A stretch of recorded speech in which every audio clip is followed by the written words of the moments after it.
ಇನ್ನು ಮೊನ್ನೆ ಜಾತಿ ಜನಗಣತಿ ವರದಿ ಮಂಡನೆ ಆಗ್ತಾ ಇದ್ದ ಹಾಗೆ ಹೊತ್ಕೊಂಡಂತ ಕಿಡಿ ಇದೀಗ ನಿಧಾನವಾಗಿ ಜ್ವಾಲೆಯಾಗಿ ಬದಲಾಗ್ತಾ ಇದೆ. ವರದಿಯಲ್ಲಿರೋ ಒಂದೊಂದೇ ಅಂಶಗಳು ಹೊರಬೀಳ್ತಾ ಇದ್ದಾಗೆ ಬಿಜೆಪಿ ಕಾಂಗ್ರೆಸ್ ಮಧ್ಯೆ ಮಾತಿನ ಯುದ್ಧ ಏರ್ಪಟ್ಟಿದೆ. ಇವತ್ತು ಜನಸಂಖ್ಯೆ ವಿಚಾರವಾಗಿ ದೊಡ್ಡ ಬಡದಾಟವೇ ನಡೆದು ಹೋಗಿದೆ. ಸಿದ್ದರಾಮಯ್ಯ ಪ್ರಾಯೋಜಿತವಾದಂತ ಈ ವರದಿ ಏನಿದೆ, it will open a Pandora's box. ಇದು ನಿಮಗೆ ಮರಣ ಶಾಸನ ಆಗುತ್ತೆ.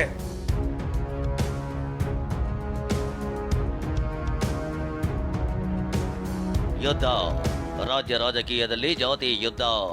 ಈ ಜಾತಿ ಯುದ್ಧಕ್ಕೆ ಕಾರಣವಾಗಿರುವುದು ಜಾತಿ ಗಣತಿ ವರದಿ. ಮೊನ್ನೆ ಕ್ಯಾಬಿನೆಟ್ನಲ್ಲಿ ಮಂಡನೆಯಾದ ಜಾತಿ ಗಣತಿ ವರದಿ ರಾಜ್ಯ ರಾಜಕೀಯದಲ್ಲಿ ಕಂಪನ ಎಬ್ಬಿಸಿದೆ. ರಾಜ್ಯದ ಪ್ರಬಲ ಸಮುದಾಯಗಳಾದ ಲಿಂಗಾಯತ ಮತ್ತು ಒಕ್ಕಲಿಗರು ಆರಂಭದಿಂದಲೂ ಜಾತಿ ಗಣತಿಗೆ ವಿರೋಧಿಸುತ್ತಾ ಬಂದಿದ್ರು. ಯಾಕಂದ್ರೆ ನಮ್ಮ ಸಮುದಾಯದಲ್ಲಿ ಕಡಿಮೆ ಜನಸಂಖ್ಯೆ ಇದೆ ಅಂತ ತೋರಿಸಲಾಗಿದೆ ಎಂದು ಆಕ್ಷೇಪವೆತ್ತಿದ್ರು. ಜನಸಂಖ್ಯೆ ಅಂಕಿ ಅಂಶವೇ ಮಾತಿನ ಯುದ್ಧಕ್ಕೆ ವೇದಿಕೆ ಮಾಡಿಕೊಟ್ಟಿದೆ. It will open a Pandora's box. ಒಕ್ಕಲಿಗರಲ್ಲೇ ಬೆಂಕಿ ಹಚ್ಚೋದು, ಲಿಂಗಾಯತರಲ್ಲೇ ಬೆಂಕಿ ಹಚ್ಚೋದು, ಅಂದ್ರೆ ಭಾಗ ಮಾಡ್ಬಿಡೋದು, ಹೊಡೆದಾಡ್ರಿ ಸಾಯಿರಿ ಅಂತ. ಇದು ನಿಮಗೆ ಮರಣ ಶಾಸನ ಆಗುತ್ತೆ. ಹಾಗಾದ್ರೆ ಜಾತಿ ವಿಚಾರವಾಗಿ ಮುಗಿಲೆದ್ದಿರೋ ಮಾತಿನ ಯುದ್ಧವನ್ನೇ ತೋರಿಸ್ತೀವಿ. ಅದಕ್ಕೂ ಮುನ್ನ ಹಿಂದುಳಿದ ವರ್ಗಗಳ ಶಾಶ್ವತ ಆಯೋಗ ನೀಡಿರುವ ಜಾತಿ ಜನಗಣತಿ ವರದಿಯಲ್ಲಿ ಇದೆ ಎನ್ನಲಾದ ಸಮುದಾಯದ ಜನಸಂಖ್ಯೆಯ ವಿವರವನ್ನ ಒಂದ್ಸಲ ತೋರಿಸ್ತೀವಿ ನೋಡಿ. ಮೊನ್ನೆ ಮಂಡನೆಯಾದ ಜಾತಿ ಜನಗಣತಿ ವರದಿಯಲ್ಲಿ ಮುಸ್ಲಿಮರ ಜನಸಂಖ್ಯೆಯನ್ನ ಹೆಚ್ಚಾಗಿ ತೋರಿಸಲಾಗಿದೆ. ಎಲ್ಲ ಸಮುದಾಯಕ್ಕಿಂತ ಮುಸ್ಲಿಮರು 75 ಲಕ್ಷಕ್ಕೂ ಅಧಿಕ ಜನರು ಇದ್ದಾರಂತೆ. ಲಿಂಗಾಯತರು 66 ಲಕ್ಷ, ಒಕ್ಕಲಿಗರು 61 ಲಕ್ಷ, ಕುರುಬರು 43 ಲಕ್ಷ ಜನರಿದ್ದಾರೆಂದು ವರದಿಯಲ್ಲೇ ಉಲ್ಲೇಖವಾಗಿದೆ ಅಂತ ಹೇಳಲಾಗ್ತಿದೆ. ಇದೇ ಅಂಕಿ ಅಂಶಗಳೀಗ ರಾಜ್ಯ ರಾಜಕೀಯದಲ್ಲಿ ಬಡಿದಾಟಕ್ಕೆ ಕಾರಣವಾಗಿದೆ.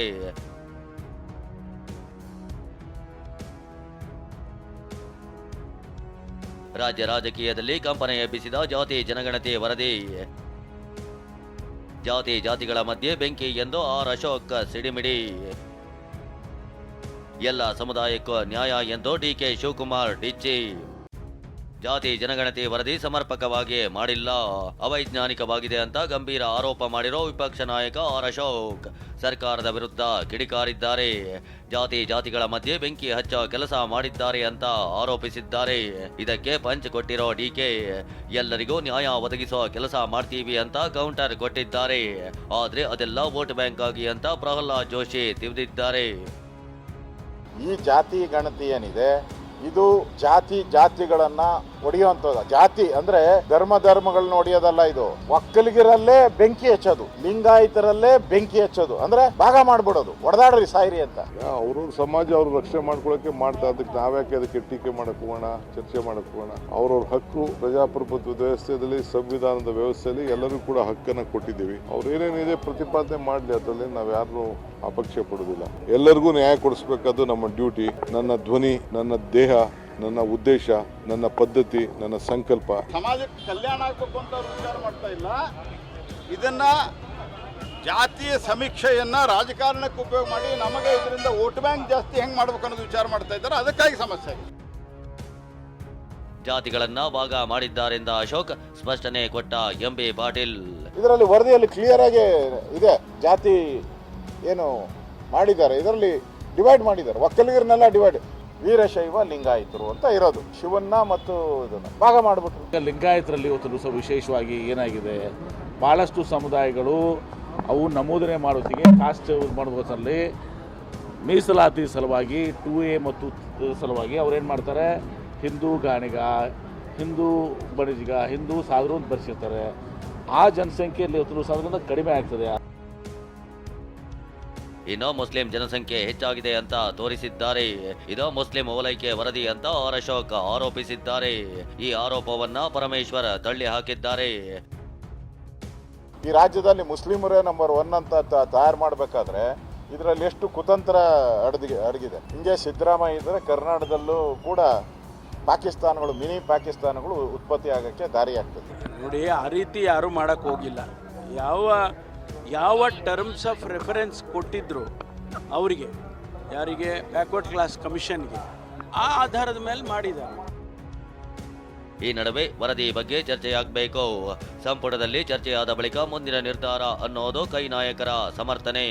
ಆದ್ರೆ ಕಾಂಗ್ರೆಸ್ನಲ್ಲೇ ಗೊಂದಲ ಇದೆ. ಮೊದಲು ಅವರು ಬಗೆಹರಿಸಿಕೊಳ್ಳಿ ಅಂತ ಬಿಜೆಪಿ ನಾಯಕರು ತಿರುಗುಬಾಣ ಬಿಟ್ಟಿದ್ದಾರೆ. CM ಹೇಳಿದ್ದಾರೆ, ನಾನಿನ್ನ ವರದಿ ನೋಡಿಲ್ಲ. ನಾನು ನಿನ್ನೆ ಬೆಳಗಾಮು ಮಂಗಳೂರಿಗೆ ಹೋಗಿದ್ದೆ. ನೋಡ್ತೀವಿ, ಅದು ಇನ್ನ ನಮ್ಮ ಕ್ಯಾಬಿನೆಟ್ ಅಲ್ಲಿ ಚರ್ಚೆ ಆಗಬೇಕು. ಇದರಲ್ಲಿಯೂ ಸಹಿತ ಅವರೇ ಹೇಳಿದ್ದಾರೆ. ಇವತ್ತು ಶ್ರೀಮಾನ್ DK ಶಿವಕುಮಾರ್ ಅವರ ಸ್ಟೇಟ್ಮೆಂಟೇ ಬಂದಿದೆ. ಇದು ಸಮೀಕ್ಷೆ, ಈ ಸಮೀಕ್ಷೆಯನ್ನು ಅಧ್ಯಯನ ಮಾಡಿ ಮುಂದೆ ತೀರ್ಮಾನ. ಅವರಲ್ಲೇ ಗೊಂದಲ ಇದೆ. ಹಾಗಾಗಿ ಮೊದಲ ಸರಿಯಾಗಿ ಸೈಂಟಿಫಿಕ್ ಆಗಿ ವರದಿಯನ್ನು ತರಿಸಲಿ, ಸಮೀಕ್ಷೆಯನ್ನು ಮಾಡಲಿ. ಗಣತಿಯನ್ನು ಮಾಡುವಂಥ ಅಧಿಕಾರ ಇರೋದು ಭಾರತದ ಸಂವಿಧಾನ ಪ್ರಕಾರ ಭಾರತ ಸರ್ಕಾರಕ್ಕೆ ಮಾತ್ರ. ಇನ್ನು ಯಾರ ಅವಕಾಶಗಳನ್ನು ಕಿತ್ತುಕೊಳ್ಳೋ ಕೆಲಸ ಮಾಡಿಲ್ಲ ಅಂತ ಸಚಿವ HC ಮಹದೇವಪ್ಪ ವರದಿ ಸಮರ್ಥಿಸಿಕೊಂಡಿದ್ದಾರೆ. ಲೋಪವಿದ್ರೆ ನೋಡೋಣ ಅಂತ ಜಮೀರ್ ಹೇಳಿದ್ದಾರೆ. ಅಧ್ಯಯನ ಮಾಡ್ತೀವಿ. ಅಧ್ಯಯನ ಮಾಡಿ ಇಲ್ಲಿ ಯಾರನ್ನ ಕಿತ್ಕೊಂಡು ಇನ್ನೊಬ್ಬರು ಕೊಡೋದಾಗಲಿ, ಒಬ್ಬರಿಗೆ ಅನ್ಯಾಯ ಮಾಡೋದಾಗಲಿ ಯಾವ ಇದರ ಉದ್ದೇಶ ಅಲ್ಲ. ಒಬ್ಬರನ್ನ ಹಿಂದಕ್ಕೆ ಹಾಕಿ ಇನ್ನೊಬ್ಬರು ಮುಂದಕ್ಕೆ ತಳ್ಳಿ ಒಬ್ಬರು ಅವಕಾಶಗಳನ್ನ ತುಂಬಿಕೊಂಡು ಕಿತ್ಕೊಳ್ಳೋದು ಯಾವಾಗ ಅಂದ್ರೆ ತುಂಬಿ ತುಳುಕಬೇಕು. ತುಂಬಿ ತುಳುಕ್ತಾ ಕಿತ್ಕೊಂಡು ನಮ್ಮ ಕಿತ್ಕೊಂಡು ಅಂತ ಹೇಳ್ಬೇಕು. ಇಲ್ಲಿ ಯಾರಿಗೂ ಅನ್ಯಾಯ ಮಾಡಿ ಕಿತ್ಕೊಳ್ಳೋ ಪ್ರಶ್ನೆ ಬರೋದೇ ಇರೋಲ್ಲ. ಈಗ ರಿಪೋರ್ಟ್ ಬಂದಿದೆ, ಏನದಲ್ಲಿ ಲೋಪ ಇದೆ ನೋಡ್ಬೇಕು ತಾನೆ. ಈಗ ರಿಪೋರ್ಟ್ ಬಂದಿದೆ, ಕಾಂತರಾಜ್ ವರದಿ ರಿಪೋರ್ಟ್ ಬಂದಿದೆ. ರಿಪೋರ್ಟ್ ಅಲ್ಲಿ ವರದಿದಲ್ಲಿ ಏನಿದೆ ಅಂತ ನಮಗೂ ಗೊತ್ತಿಲ್ಲ. ಕಾಂಗ್ರೆಸ್ ನಾಯಕರು ಏನೇ ಸಮರ್ಥನೆ ಮಾಡಿಕೊಂಡ್ರು ಇದು ಸಿದ್ದರಾಮಯ್ಯಗೆ ಮರಣ ಶಾಸನವಾಗುತ್ತೆ ಅಂತ ಕೇಂದ್ರ ಸಚಿವ ವಿ ಸೋಮಣ್ಣ ಭವಿಷ್ಯ ನುಡಿದಿದ್ದಾರೆ. ಇದು ನಿಮಗೆ ಮರಣ ಶಾಸನ ಆಗುತ್ತೆ. ನಿಮ್ಮ ಹೊರೆ ನಿಮಗೆ ಎಲ್ಲೋ ಒಂದು ಕಡೆ ಭಾರಿ ವ್ಯವಸ್ಥಿತವಾಗಿ ಪಿತೂರಿಯನ್ನು ಮಾಡಿ ನಿಮ್ಮ ಚೇರನ್ನು ಕಸಿತಕ್ಕಂಥದಕ್ಕೆ ತಮ್ಮ ಮೂಲಕ ಈ ವರದಿಯನ್ನು ಎಲ್ಲೋ ಕಾಗಮ್ಮ ಗೂಗಮ್ಮನ ಕೆಲಸ ಮಾಡಿರ್ತಕ್ಕಂಥ ಸದ್ಯ ಬಹಿರಂಗಗೊಂಡಿರೋ ಜಾತಿ ಗಣತಿ ವರದಿಯ ಪ್ರಮುಖ ಅಂಶ ಬಿಜೆಪಿ ಕಾಂಗ್ರೆಸ್ ಮಧ್ಯೆ ಕಿಡಿ ಹೊತ್ತಿಸಿದೆ.